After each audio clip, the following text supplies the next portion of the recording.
Nah, untuk menyingkat waktu, langsung saja kita sampaikan kronologi sejarah apa dan bagaimana PKI. Siap dengar? Siap ngaji? Siap buka telinga? Siap buka mata? Siap buka hati? Takbir! Sallu ala nabi.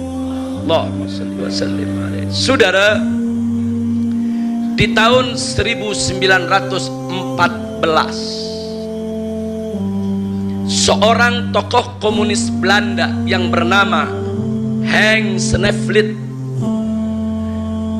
bersama 85 tokoh komunis dari Belanda datang ke Indonesia dan membentuk asosiasi perburuhan.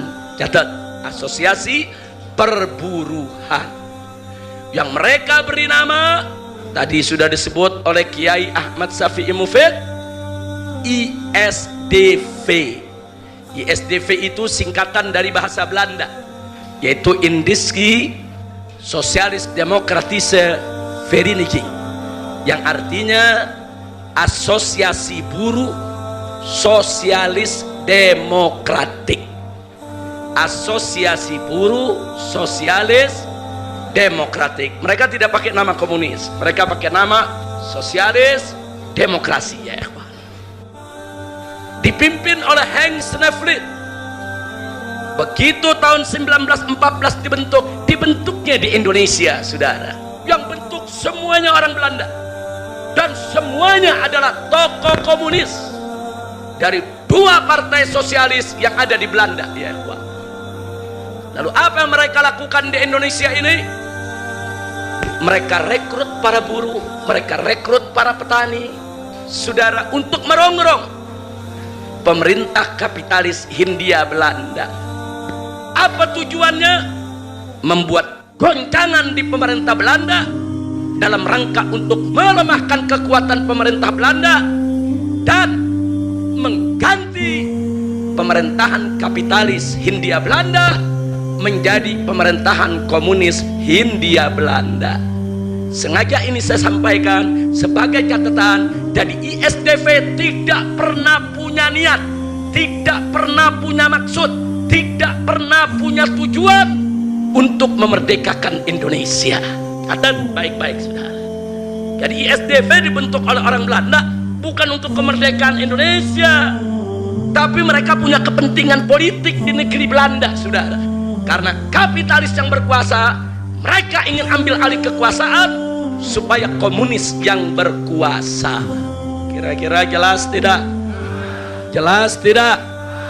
Nah, kemudian mereka rekrut para buruh, petani, saudara yang ada di Indonesia. Bahkan mereka rangkul Syarikat Islam yang didirikan oleh HOS Cokroaminoto. Ketika itu Syarikat Islam bersedia bekerja sama dengan ISDV karena ISDV tidak menunjukkan komunisnya, saudara. Kenapa kok Syarikat Islam ketika itu mau dirangkul? Karena sama-sama anti kapitalis. Dibentuklah blok anti kapitalis, saudara. Begitu masuk tahun 1917, saudara, ternyata ISDV berhasil merekrut buruh-buruh pelabuhan, buruh-buruh perkebunan, buruh-buruh perusahaan, saudara, di mana-mana. Anggotanya semakin banyak. Pertanyaannya, kenapa buruh dan tani rame-rame mau masuk, saudara? Ada janji-janji kesejahteraan. Bukan itu saja, janji perlindungan. Kalau ikut ISDV aman, karena ISDV organisasi Belanda, maka mereka aman dari tekanan penjajah Belanda, saudara. Karena itu buruh banyak tertarik, petani banyak tertarik karena ada perlindungan. Kapan lagi ikut organisasi Belanda sehingga tidak ditindas oleh Belanda, saudara. Tapi akhirnya tahun 1917 para buruh dan tani tadi, saudara, dimanfaatkan oleh ISDV untuk melakukan kerusuhan. Saya garis bawahi, kerusuhan. Sekali lagi, kerusuhan. Kenapa ini saya tekankan? Karena anak-anak PKI yang ada saat ini, saudara, termasuk yang sekarang duduk jadi anggota DPR RI, mereka mengatakan kami bangga jadi PKI karena PKI tahun 1917 telah melakukan pemberontakan untuk memerdekakan Indonesia. Bohong.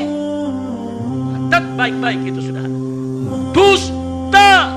Makanya anak-anak muda jangan mau dibohongin, saudara.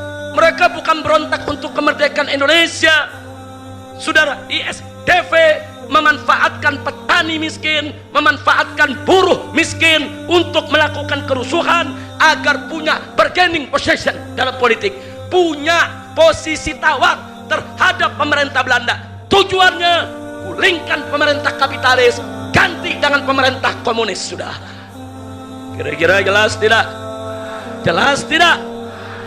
Akhirnya begitu melakukan kerusuhan, saudara, Hans Nevlet dan kawan-kawan ditangkap oleh pemerintah Hindia Belanda dan dipulangkan ke Belanda. Tapi ISDV tidak dibubarkan.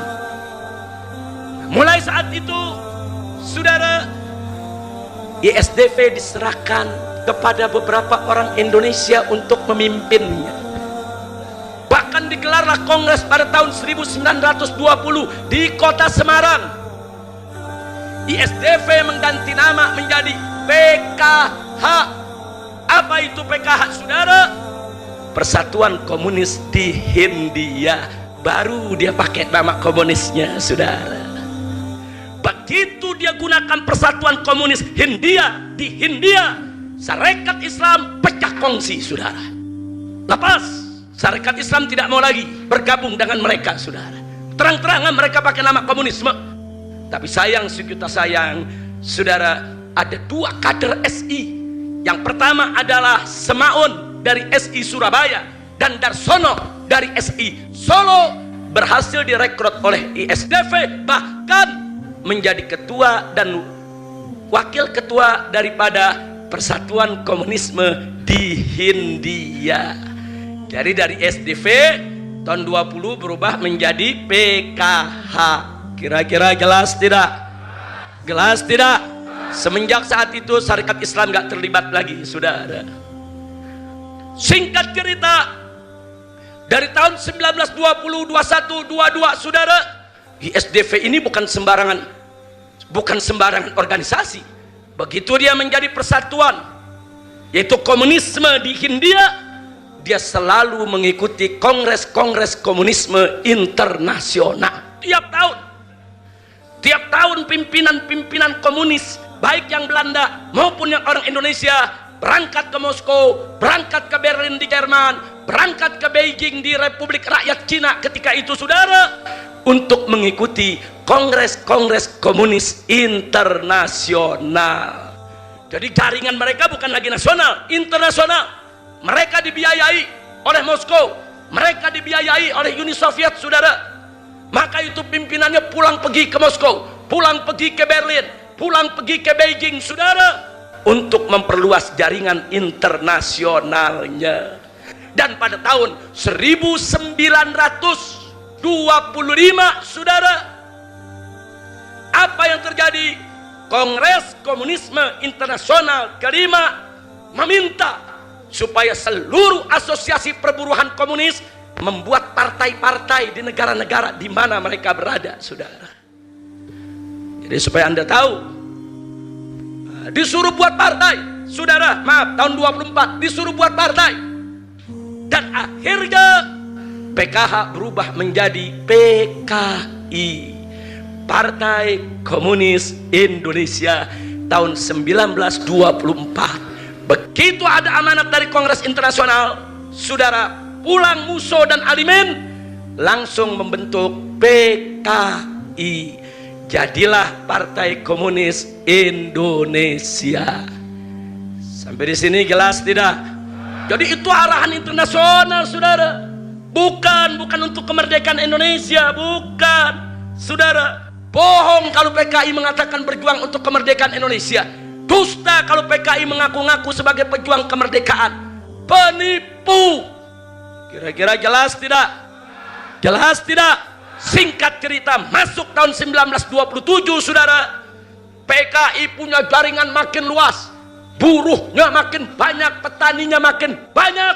Kali ini mereka bikin kerusuhan besar-besaran saudara.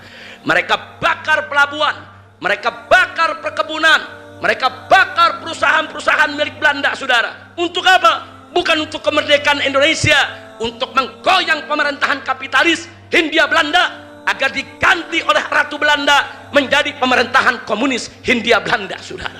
Ya, mereka bikin besar-besaran, bakar sana, bakar sini. Tentara-tentara Hindia Belanda turun mengatasi mereka. Akhirnya apa yang terjadi? Pimpinan-pimpinan PKI, Musso, Alimin dan kawan-kawan ditangkap dan dibuang ke Moskow saudara, Uni Soviet. Bukan di penjara di Indonesia, bukan. Lalu bagaimana nasib petani saudara? Ribuan petani diganyang oleh penjajah Belanda, puluhan petani digantung di jalan-jalan oleh Belanda saudara, ratusan petani terluka saudara, dan puluhan ribu petani dijebloskan oleh Belanda ke dalam penjara dan disiksa setiap hari. Ini kerjaan PKI saudara. Mereka bujuk itu buruh, mereka bujuk itu petani saudara, dan buruh petani menjadi korban. Mereka disiksa Belanda, mereka dibunuh oleh Belanda, mereka menderita. Mereka nggak tahu apa-apa saudara. Begitu saya tanya, PKI biadab tidak? Licik tidak? Jahat tidak?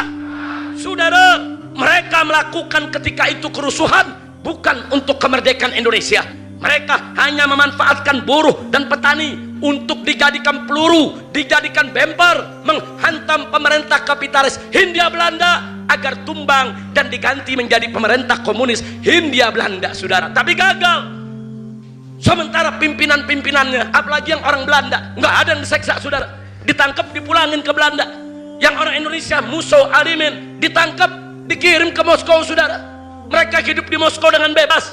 Mereka di Moskow dapat rumah, mereka di Moskow dapat kendaraan, mereka di Moskow dapat gaji bulanan saudara. Ini pemain semua, ini tokoh politik kaliber internasional saudara, yang mengorbankan rakyat kecil, yang mengumpankan rakyat kecil untuk dibunuh oleh pemerintah Hindia Belanda saudara. Begitu saya tanya, kesian tidak nasib buruh? Kesian tidak nasib petani? Kalau begitu saudara, yang jahat siapa? Yang jahat siapa? Takbir. Kira-kira sampai di sini jelas tidak? Akhirnya PKI dibubarkan oleh Belanda saudara. Tahun 1927 PKI dibubarkan. Tolong dicatat, 1917 PKI melakukan kerusuhan, 1927 PKI melakukan kerusuhan. Tapi anak-anak PKI yang ada sekarang, termasuk anggota DPR RI, anak-anak PKI saudara, apa mereka ngaku-ngaku? Dulu orang tua kami pejuang kemerdekaan, 1917, 1927 orang lain belum berani berontak, kami sudah berontak, kami bawa senjata, kami lawan Belanda, dari kami banyak yang mati. Kami adalah revolusioner, kami adalah pejuang. Dusta, bohong, penipu, pengkhianat. Nggak ada, buktikan. Hat burhanakum in kuntum shadiqin. Suruh mereka keluarkan datanya, suruh mereka keluarkan yaitu manifestasinya saudara. Suruh mereka tunjukkan manifestasi PKI dari tahun 1914 sampai 1927. Tidak ada satu item pun tertulis untuk kemerdekaan Indonesia, tidak ada. Jadi biar tahu saudara, kira-kira jelas tidak? Paham tidak? Alhamdulillah. Akhirnya mereka dibuang saudara. 1927. Setahun, 2 tahun, 3 tahun berlalu. Masuk tahun 1935. Musso pulang dari Moskow. Masuk lagi Indonesia. Diizinkan oleh pemerintah Hindia Belanda.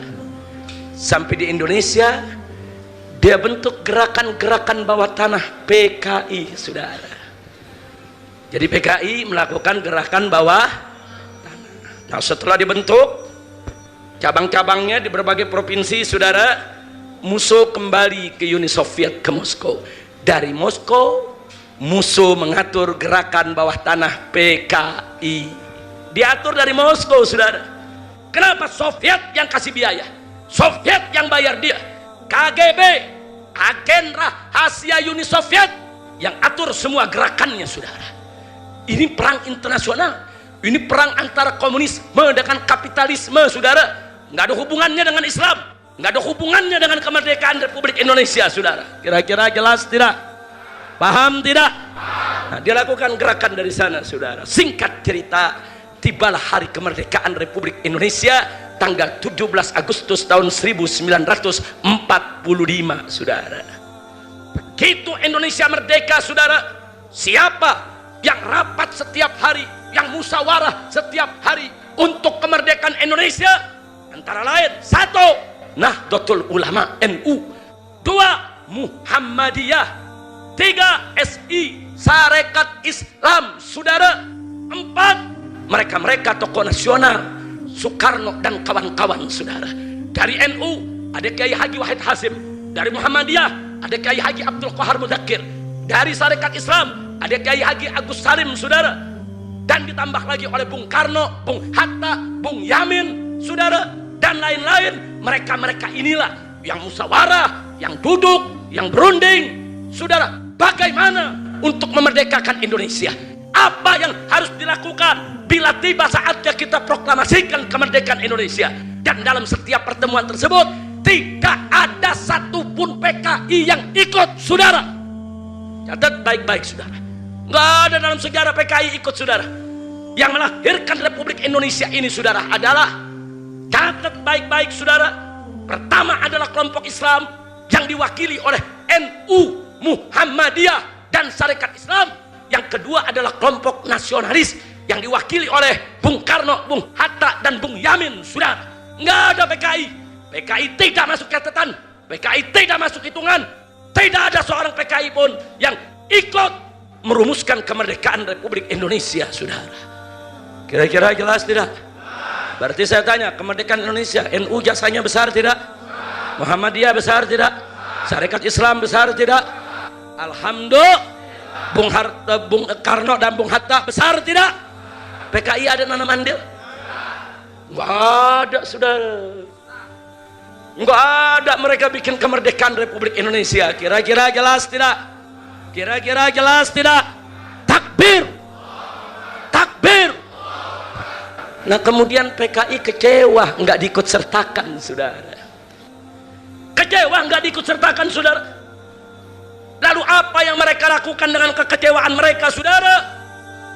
Pada tanggal 1 sampai 20 Oktober tahun 1945, setelah Indonesia merdeka, saudara. Jadi setelah Indonesia merdeka, tokoh-tokoh mereka dari Moskow datang. Mereka nggak dipakai oleh Bung Karno, mereka nggak dipakai oleh Bung Hatta, saudara. Nggak ada yang diajak ngurus pemerintahan. Oh, mereka kecewa, saudara. Nah, setelah mereka kecewa dari tanggal 1 sampai 20 Oktober, tahu apa yang mereka lakukan? Mereka bentuk, saudara, organisasi teroris. Yang pertama dikasih nama API, Angkatan Pemuda Indonesia, dan kedua diberi nama AMRI, yaitu Angkatan Muda Republik Indonesia. Kenapa saya sebut ini organisasi teroris? Kedua anak organisasi PKI inilah, saudara. PKI ini sendiri masih di bawah tanah nih. Ini yang dimunculkan, saudara. Apa yang mereka lakukan di basis-basis PKI? Mereka bunuh pejabat, mereka bunuh kiai. Di Tegal itu camatnya, saudara, bupatinya mereka culik, mereka kuasai Tegal. Di Cirebon mereka serbu, saudara. Banten mereka kuasai, bahkan di Banten, saudara, Bupati Lebak mereka culik, mereka bunuh. Dan ada satu tokoh nasional di Tangerang mereka culik, mereka bunuh, yaitu Otto Iskandar Dinata, saudara. Mereka bunuh tokoh-tokoh nasional yang anti PKI, mereka culik, mereka bunuh. Pokoknya camat, lurah yang berafiliasi ke Republik Indonesia mereka culik, mereka bunuh, saudara. Sampai akhirnya mereka menguasai Keresidenan Pekalongan yang wilayahnya mencakup Brebes, saudara, Tegal, Pemalang, Pekalongan. Ini dikuasai oleh mereka, saudara. Bahkan setelah mereka kuasai 4 kota tadi, mereka serbu Cirebon, mereka tangkepi TRI, tentara kita ditangkepi, mereka usir, gudang senjatanya mereka rebut. Jadi supaya anda tahu, saudara, mereka mengacaukan kok. Ketika itu, saudara, ini kita baru merdeka. Belanda ngancam mau datang lagi. PKI bukan mendukung kemerdekaan, bukan menciptakan keamanan, bikin kekacauan di mana-mana, membuat pemerintah kita menjadi lemah, tentara kita menjadi lemah. Saya tanya, kalau begitu PKI pengkhianat tidak? Bajingan tidak? Saudara, kalau bicara kecewa, mestinya NU yang kecewa sama Muhammadiyah. NU, Muhammadiyah, Sarekat Islam mestinya kecewa, saudara. Kenapa kecewa? Karena Bung Karno dan Bung Hatta menghapuskan 7 kata dari Piagam Jakarta, saudara, yaitu ketuhanan dengan kewajiban menjalankan syariat Islam bagi pemeluk-pemeluknya, diganti oleh Bung Karno dan Bung Hatta, saudara, tanpa mengundang ketiga kiai tadi, saudara, diganti dengan ketuhanan. Untung ada Ki Bagus, saudara, yang akhirnya menambahkan dengan Yang Maha Esa. Jadi catat baik-baik, ketika itu NU marah, Muhammadiyah marah, tapi dengan arif dan bijaknya, saudara, Kiai Haji Wahid Hasyim dan Kiai Haji Abdul Qahar Muzakir menasehati umat Islam, sudahlah, kita nggak usah ribut dulu, kita ini baru merdeka 1 hari. 1 hari kita bersatu dulu lah, kita bersatu dulu, pertahankan kemerdekaan, kita lawan Belanda. Nanti kalau kita sudah mulai stabil, bagus, baru kita diskusi lagi soal dasar negara. Saya tanya, kalau gitu NU dan Muhammadiyah arif tidak? Bijak tidak? Bagus tidak? Kalau mau cerita kecewa, sebetulnya kecewa tidak? Kalau mau cerita sakit hati tidak? Tapi nggak emosi, saudara. Dan akhirnya Bung Karno malu sampai Bung Karno minta maaf, dan Bung Karno berjanji nanti setelah stabil kita akan musyawarahkan kembali soal dasar negara, saudara. Tapi nggak ada umat Islam, saudara, buat macam-macam, buat neko-neko, saudara. Ini PKI udah ikut merumuskan kemerdekaan, enggak, saudara. Datang bikin teror di mana-mana. Kalau ada yang bertanya, kenapa mereka bikin teror, saudara? Ya, mereka ingin tunjukkan diri bahwa mereka masih ada, bahwa mereka masih punya kekuatan, bahwa mereka masih punya anggota. Dan tanggal 21 Oktober tahun 1945, saudara, PKI mendeklarasikan diri kembali, saudara, berdiri kembali sebagai Partai Komunis Indonesia.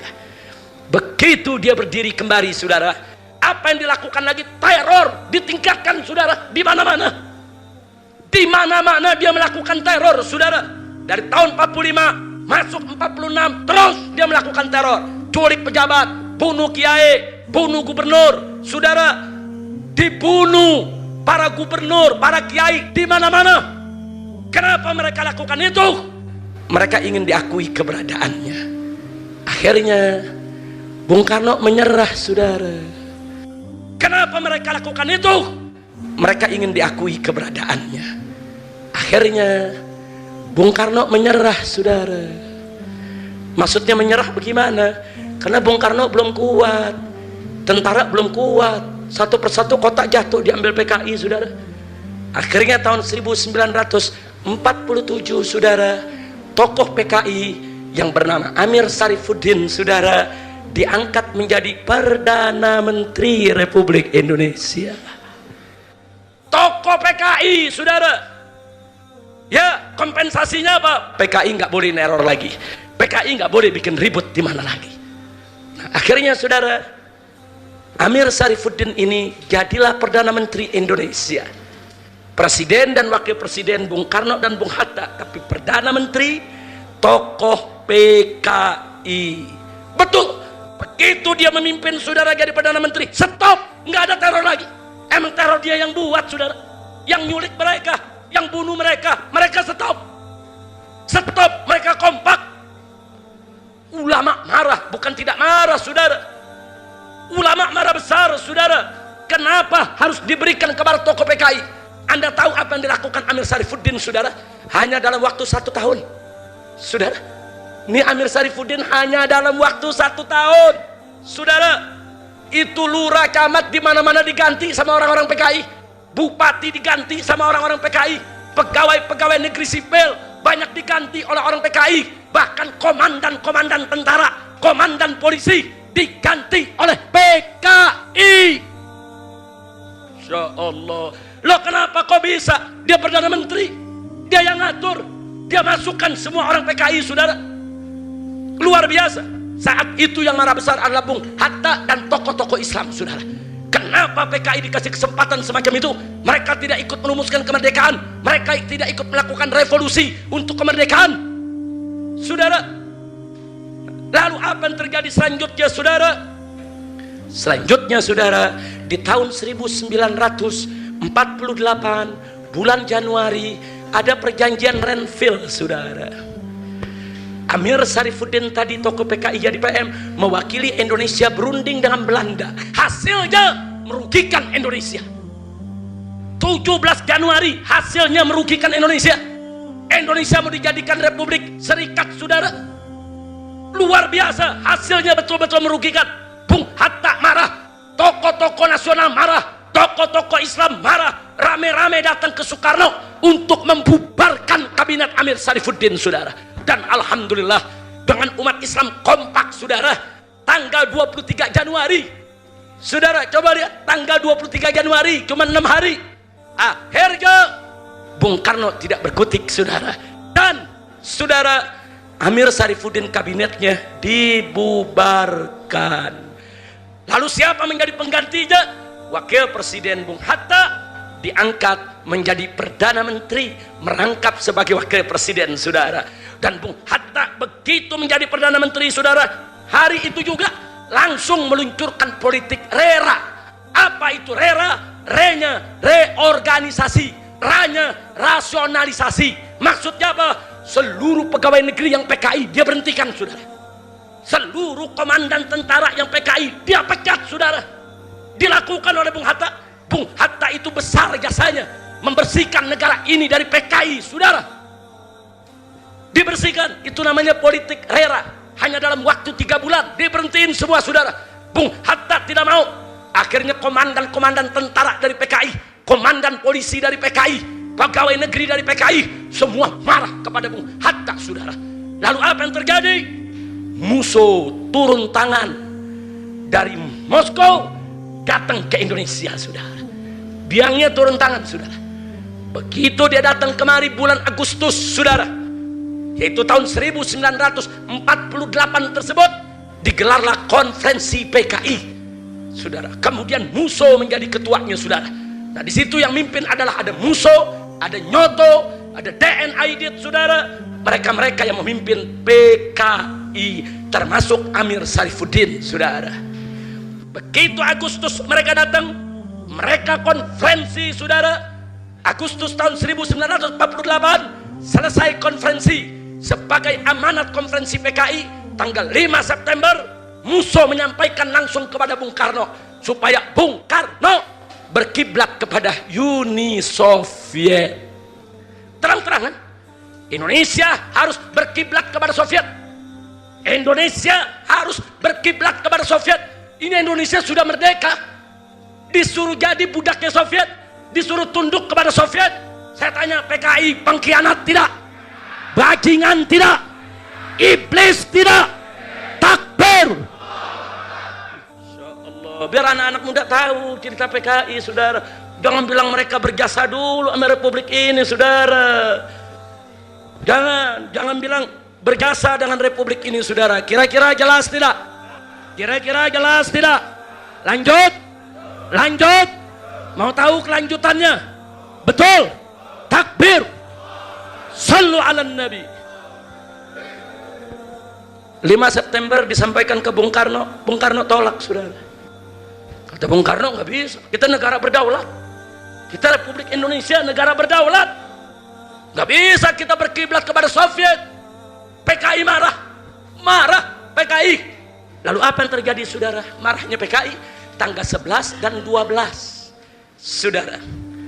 Tanggal 11 dan 12 bulan September. 5 September mengajukan, 10 September Bung Karno menolak, besoknya 11 karena mereka marah, maunya mereka ditolak, saudara. Gubernur Jawa Timur mereka cegat, mereka bunuh, saudara. Nggak sampai di situ, saudara. Ada lagi, saudara, yaitu Dokter Mawardi dari Rumah Sakit Solo, mereka culik, mereka bunuh, saudara. Dan juga ada seorang kolonel di Madiun, saudara, mereka culik, mereka bunuh, mereka sembelih, saudara. Oh, mereka marah. Tanggal 11, tanggal 12, tanggal 13, tanggal 14, terus mereka teror. Mereka culik pejabat, mereka culik pejabat, saudara, dan mereka bunuh. puncaknya tanggal 17 September, saudara. Begitu kiai-kiai di Jawa Tengah pro republik, anti PKI, kiai-kiai diculik. Ada seorang kiai besar, Kiai Haji Sulaiman Suhdi Afandi, bersama 108 tokoh Islam diculik oleh PKI, saudara, diseret, disembelih satu persatu, dan jenazahnya dimasukkan dalam sumur di kecamatan, saudara, Sojo, yaitu di desa Sojo, kecamatan Bendo,